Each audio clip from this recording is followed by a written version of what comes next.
Ловци на храна, защото всяка рецепта разказва история.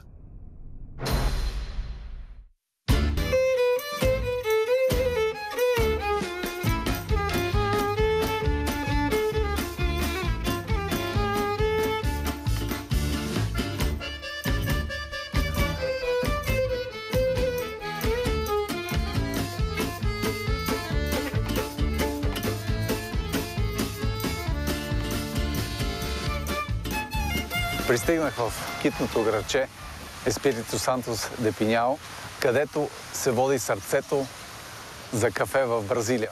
Има невероятно много плантации за кафе. Ще срещна моя приятел Йордан Дъбов, който е експерт и кофи хантър. Андрей, Йордане, здравей. 10 години те чакам. Аз много се радвам, че съм тук. Моля те, заповядай. Супер. Искаш ли да изпием по чашка кафе, тък му съм се приготвил да... Виж, в Бразилия съм. Невероятно е. Днес ще е тежък ден, да знаеш. Днес една от задачите е да опитаме 30 на кафета. Като моята задача е да открия много добро кафе и по възможност, това е тежка задача, да открия нещо уникално. Нещо уникално, нещо състезателно. Да. Много приятен аромат. С тази гледка кафето е още по-вкусно. Много добре са подредени. Като все едно е лозя. Невероятно е. Бразилия е кафен континент. Да. Espíritu Santo de Pinhal е сърцето на този континент. Кафейното сърце. Супер. Тук всичко топти. Да. Аз усещам, че ти вече си усещаш къде се намираш. Всичко се върти около кафето. Абсолютно. Всичко се върти около кафето. Надявам се да ти е забавно. Точно това искам да видя. Какво прави един кофи хантър? Директно заминаваме да опитваме кафе. Ще трябва да опитаме 30 на кафета, които са предварително урязани от много и са избрани 30-тина при един страшно интересен човек, Жоао Стаут. Утрешния ден ще отидем в една ферма, която е създадена 1882 година. 1882 година. Лъха история, лъха традиция, лъха кафе от нея. Така че горе-долу плана е изцяло кафеен. Да тръгваме тогава? Да тръгваме.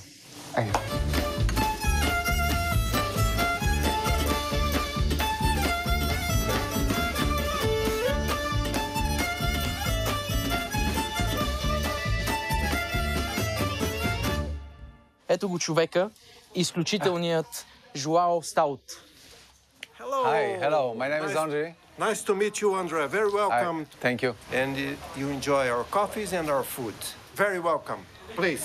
Thank you. Супер.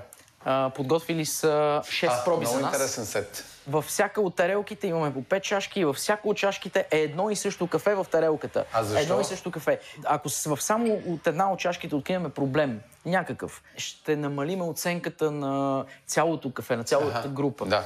Аз търся кафете, които са уникални, а някои, които са екстраординарни. Да. И в тази категория ние не можем да си позволиме какъвто и да било дефект. Да. Има предвид, че едно зърно е в състояние да обърне целия чувал или цялата партида. Само едно зърно, защото кафето е изключително комплексен продукт, затова имаме 5 чаши. Да. Първото нещо, което ще направим е да померишеме кафето.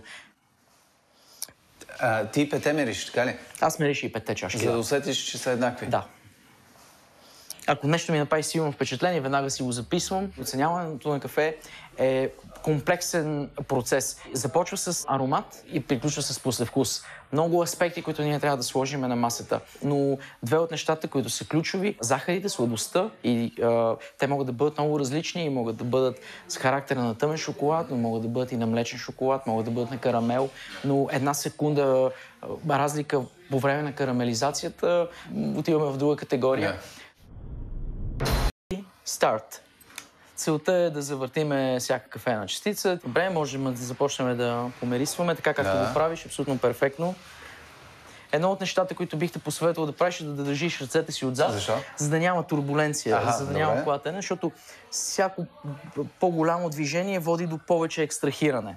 Аз търся 4 или по-скоро 3 категории кафе. Едно, което наричам много добро кафе. Това е 84 точково по 100-балната система кафе. След това търся състезателни кафета. Са над 90 точки и тяхната годишна продукция обикновено е около 60 кг. 60 кг? Да. Един чувал? Един чувал. Откриването им е много трудно и рядко. Като мен, ако аз смисъл нямам този опит, който ти имаш, кое е най-характерното на едно 90, 5 секунд. 90-точково кафе. Папая, манго, роза, Да. жасмин. Вау! Окей, we'll start, please. Виж как го правим, да. Окей, please. Много внимателно, за да не излееме. Изпираме, почупваме. Не Добре, завиде едно, аромат. две, три. Супер. Вкарай носа вътре и при самото В отваряне. смисъл и това правим. Това е най-жестокото. Отваряш и вдишваш. Последната стъпка да почистим. Все едно си отпеням бульонче, нали? Точно така. Аз на тебе няма какво да ги обяснявам тия неща. Как успяваш да разделиш всички вкусове? Моята работа е толкова свързана с опитване на кафе, и че ако аз трябва да опитам всяко кафе, няма да ми стигне годината. Да. Затова на всяко място, във всяка държава аз имам партньор, който знае, че аз търся кафета, които са над 83,5. Което прави 80. Жоао тук. Точно така. И затова ти можеш да се селектираш от добрите, най-добрите. Абсолютно. Колко пълниш лъжицата? Половината и малко повече. Ето така. Взимам си произволно, само за да се запозная с кафето. Един такъв само първи прочет и сега вече започваме да търсим колко сладко е едно кафе, как киселинно е Да. и колко киселин. Основните категории, които можем да открием в кафетата са цитрик, малик, лактик, тартарик. Искаш ли да коментираме някои от кафетата? Тук киселините са значително по-различни, отколкото в първата група. Малко по-цитрусови са. Портокалова киселиност, цитрик, но по-скоро портокал. И ядки според мен няма тук. Не ги усещам. Мене повече млечен шоколад. Млечен шоколад. И едно от интересните неща при това кафе е, че то е доста чисто. Понякога опитвам кафета с много свирепи дегустатори от Япония, Южна Корея. Да. И сме на една маса. Аз всичко записвам на български. Вие като на покер. Точно така. И, Всеки си крие картите. Никой не показва абсолютно нищо. Аз си записвам на български. Добре, това е едно от кафетата, които си струва да опитам отново и да се заиграеш, да придобия. Да. Номер 3 на мен не ми хареса. Номер 3 на мен също не ми допадна. Не е по никакъв начин специално. Добре, продължаваме натам. Аз бих казал, че комбинацията от киселини е много интересна, защото има и цитруси, но има и лактик. Лактик е нещо, което аз страшно много харесвам, когато открия в кафе и винаги си казвам, вау. Бих казал, че това кафе е много харизматично сладко и има карамелено-медена сладост. Very, very good coffee. Тук имаме екстра. Бум! Нека да видим как това кафе ще започне да се държи, когато започне да поизстива малко, защото е изключително ключово. Наричам тези кафета еластични кафета. В различни фракции, спрямо това как ги изпичаш, те могат да бъдат различно богати и интересни. It's a very good coffee. Трябва да му обърнем внимание. Нека да си запиша. Я си запиши, Да, защото устарявам. Ще ни изпреварат японците. Да не стане така, че да остане само това за нас. Затова трябва да бъдем бързи. Когато открия такова кафе, мигновено трябва да го придобия. Нека да продължим натам. В тези две чашки усещам нещо, което аз не обичам и което е рисково.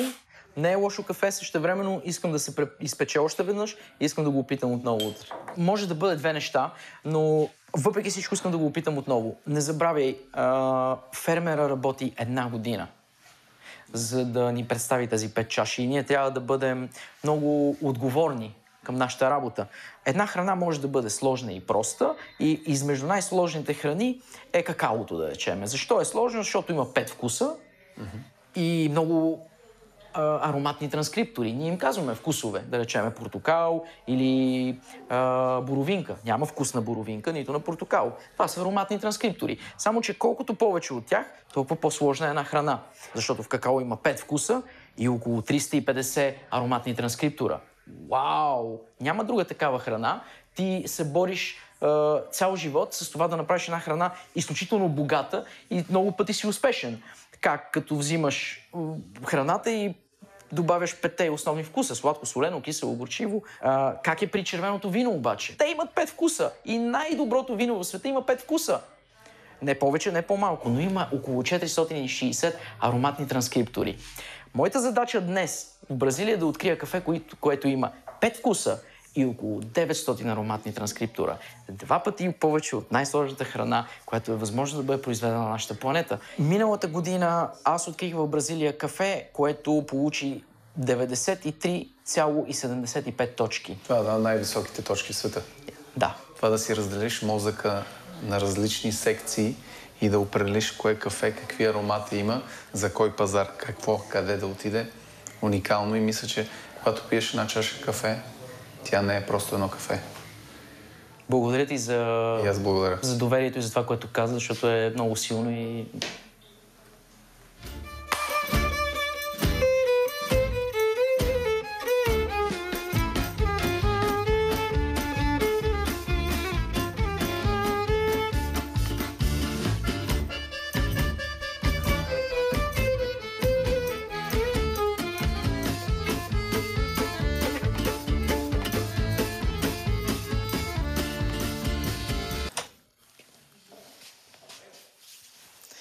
Тайно се надявах, че Нали? ще има... Да, наистина. Понеже ме инспирира кафето, бульона, който е към рибата, е с кафе. Има ли Бразилия I love it. в чинията? Много Бразилия. Какви аромати кафе откри? Чудесно кафе, сладко кафе, много тофи, финал, много шоколад и млечен. Спрямо нивото на изпичане може да бъде и тъмен. Портокалова коричка. Жестока комбинация. Всичко, което си говорихме. Как да ви кажа, тайно щастлив и превъзбуден, защото утре ще видиш мястото. Фермата се казва Алианса. Разказах ти за нея. Супер. Страшно щастлив съм, че точно това кафе получи най-високата оценка от мен и ще си тръгна с нас, приятели. Много се радвам, Може ли още мъничко да си? Заповядай. Деня беше много интересен. Научих много нови неща за кафето. Нашето пътешествие продължава. Гледайте ни следващия път.